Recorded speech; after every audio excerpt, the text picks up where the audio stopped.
Assembly Bill 953 says California police officers must document race and other details about people they encounter.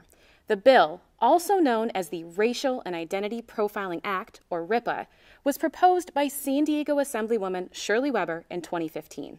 Around that time, killings of unarmed black men by police had drawn national attention. Weber wanted a system in California to track any discrimination by law enforcement and hold departments accountable for it. The data collection part of that system began July 1st for the state's largest agencies. That includes the San Diego County Sheriff's Department. KPBS reviewed the department's training materials that explain the new process. This is what we learned. The first thing you should know is officers are not supposed to directly ask your race, ethnicity, or other identifying information for their RIPA stop report. They must determine this based on their perception. So you may not even notice when officers are documenting information about you. So what are they required to collect? It's actually a lot of information. The Sheriff's Department says there are 21 to 35 questions in a typical RIPA stop report, with 117 possible selections. They include details about who made the stop, when, where, and why it happened, how long it took, and what actions the officer made. And when it comes to recording information about you, it won't include your name or other identifiable details.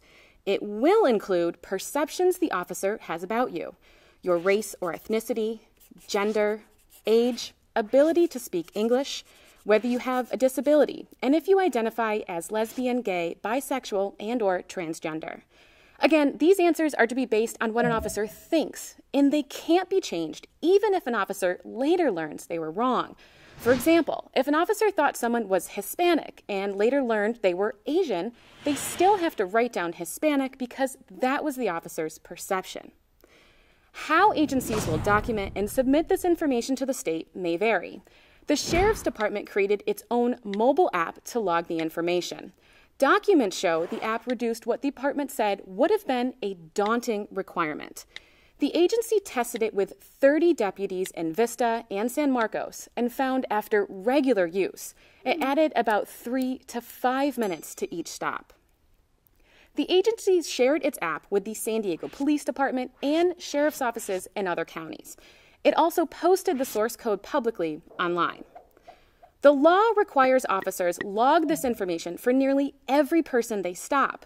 But the documents do show there are cases where that may not be required. For example, the info is required for a driver when they're pulled over, but it's not always for the passenger. Officers don't have to log the information when a person is served an arrest or search warrant at their home, but they do have to log it if they contact anyone else inside that home. It's also not required in detention facilities or during routine security checks, such as a weapons screening at public buildings. But they do have to file a report if that screening results in a detention. Then the data, minus officers' names, will get shared with the state to make it public. The state RIPA board will use it to make policy recommendations. But there may be some technical issues to solve. In a memo, the department said it needed to work out an error reconciliation process because the state may have problems with specific entries of the way that we collect data. Regardless of the sharing process, Sheriff Bill Gore wrote in a department email that he was looking forward to the results.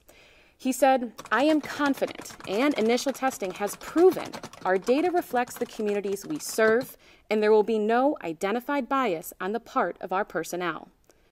The first deadline to submit RIPA data to the state is next April. It will be made public and be analyzed by the state's RIPA board by 2020. Taryn Mento, KPBS News.